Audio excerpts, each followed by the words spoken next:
Siapa sih yang nggak tahu sama negara yang udah familiar satu ini? Yap, betul banget, ini negara Venezuela. Venezuela adalah sebuah negara yang terletak di benua Amerika Selatan, tepatnya di bagian utara benua Amerika Selatan. Nah, sistem pemerintahan di sini adalah sistem pemerintahan Republik Presidensial Federal.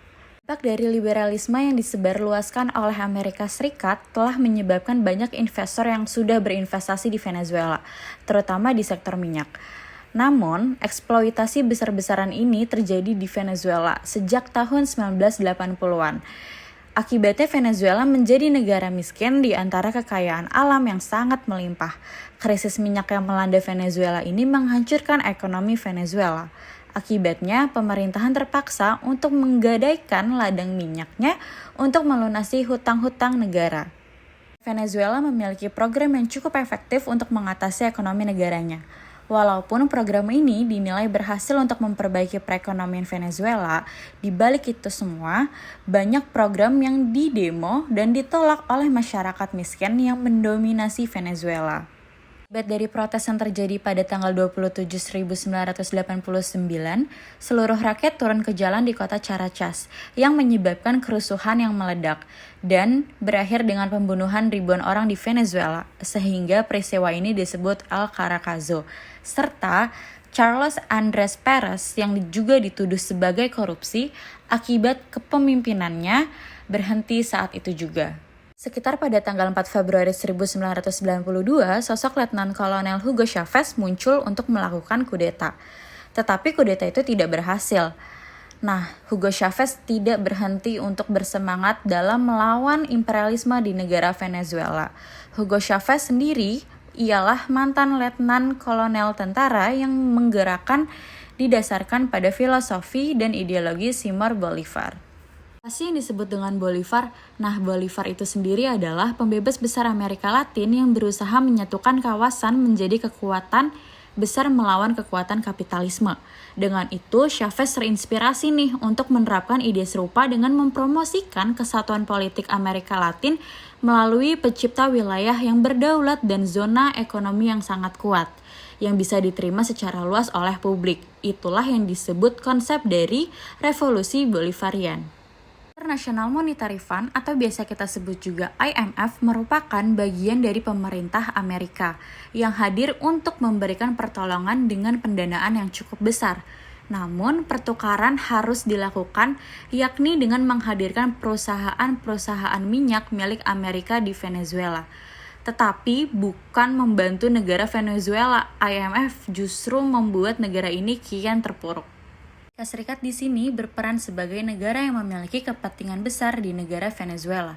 Hal ini tidak dapat dilepaskan dari kebutuhan akan minyak dan gas bumi yang cukup besar, serta adanya keterlibatan Venezuela dalam pemenuhan kebutuhan tersebut, di mana Venezuela menjadi pemasok nomor ketiga terbesar di Amerika. Pada Juli 1998, Chavez muncul kembali dalam pemilihan presiden di bawah partai politik Movimiento Quinta Republica atau biasa kita sebut juga MVR dan bersaing dengan partai HD atau Acción Democrática dan COPEI Christian Democratic Party. Strategi awal yang dilakukan oleh Chavez adalah Chavez memiliki 3 poin utama dalam kampanyenya, yaitu yang pertama, the end of Punto Fijísmo, the deal between the Christian Democratic Party atau COPEI and the Social Democratic Action Party atau HD, di mana di sini dia memastikan bahwa hanya kandidat mereka yang akan bergilir mengendalikan kepresidenan. Chavez berjanji akan mengakhiri negara Punto Fijo dengan sebuah perjanjian yang dibuat oleh dua partai dominan HD dan COPEI yang menguasai pemerintah Venezuela selama 10 tahun yang digantikan oleh sistem demokrasi partisipasif. Yang kedua, the end of political corruption atau akhir dari korupsi politik. Chavez berjanji akan menyapu bersih perpolitikan yang korupsi. Dan yang ketiga, the end of poverty in Venezuela atau akhir dari kemiskinan di Venezuela. Chavez berjanji akan mengakhiri kemiskinan yang terjadi di Venezuela. Selain menawarkan sistem demokrasi partisipasif, Chavez juga memastikan agenda sosial untuk kerjasama rakyat Venezuela. Venezuela melakukan kebijakan nasionalisasi energi pada awal tahun 2000-an yang dipimpin oleh Chavez. Chavez menjabat sebagai presiden yang memiliki kekuasaan dan menghasilkan perubahan demi perubahan dalam negaranya. Salah satu kebijakan yang telah ia lakukan adalah kebijakan nasionalisasi energi. Chavez di sini telah memainkan peran yang besar dengan adanya PDVSA. PDVSA merupakan perusahaan minyak terbesar dan paling banyak memperkerjakan buruh. Produksi minyak yang dihasilkan PDVSA mentahnya mencapai 5 juta barel dan 75% yang diantaranya diekspor ke negara-negara besar termasuk ke Amerika. Sesuai dengan arahan Chavez, akhirnya PDVSA bekerja di bawah pemerintahan dan keuntungan yang didapatkan sepenuhnya diberikan untuk keperluan program-program negara. Model yang ditawarkan Chavez dalam nasionalisasi industri energi di negaranya merupakan model yang unik dan efektif. Chavez menerapkan prinsip swadaya dan pembangunan berbasis masyarakat. Program dijalankan dengan pemberdayaan komunitas lokal yang ada di setiap wilayah, termasuk di wilayah-wilayah pedalaman, sehingga proses-proses eksplorasi minyak yang dilakukan tidak merugikan masyarakat di sekitarnya. Teori yang kita pakai adalah konsep ekonomi sumber daya alam, dan energi, cabang ilmu ekonomi yang mempelajari bagaimana mengelola sumber daya alam dan energi untuk kebutuhan hidup manusia. Kenapa kelompok kita memakai teori ini? Karena yang pertama, Venezuela adalah salah satu negara yang tidak dapat dipisahkan dari hegemoni Amerika Serikat liberalisme yang diinvestasikan Amerika Serikat menyebabkan banyak investor asing yang berinvestasi di Venezuela, terutama di sektor minyak. Yang kedua, saat terjadi embargo minyak di Arab, Venezuela mendapatkan hak istimewa untuk mengelola sumber daya, tetapi tidak dimanfaatkan secara baik sehingga masyarakatnya kehilangan kepercayaan terhadap pemerintahannya.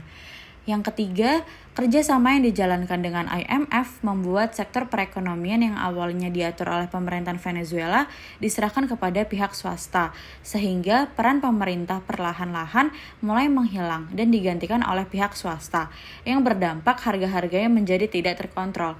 Maka dari itu, negara menggunakan kekuatan untuk mengontrol sumber daya alam untuk tujuan politik dan ekonomi, serta hubungan luar negeri dengan investor-investor lainnya. Kesimpulan yang kami dapatkan adalah Venezuela merupakan negara yang menempatkan komoditas terhadap minyak yang membuat perekonomian negara Venezuela bergantung pada harga minyak. Jadi ketika harga minyak dunia itu berada di puncak, maka ekonomi Venezuela akan mendapat peluang yang tinggi dari fenomena tersebut untuk perekonomian Venezuela. Nah, potensi dari pemerahan kekayaan itu melalui ekspor minyak yang tidak bahkan kejadian yang terjadi pada tahun 1970 sampai 1980-an. Jika harga minyak sedang berada dalam masa pengembalian langka yang salah satu tersebut merupakan akibat dari tindakan spekulasi oleh pemerintah Venezuela yang beranggapan fakta bahwa hingga tahun 2017 harga minyak dunia kembali mengalami penurunan, sehingga cadangan devisa Venezuela diakibatkan oleh kebijakan pemerintahan yang tidak mampu memanfaatkan potensi dari perdagangan minyak ketika minyak dunia berada pada harga puncak. Adapun langkah yang harus diambil oleh pemerintah adalah fokuskan pada penyelesaian masalah ekonomi terlebih dahulu sebelum mengupayakan penyebaran ideologi kiri yang direncanakan melalui program Petro Caribe.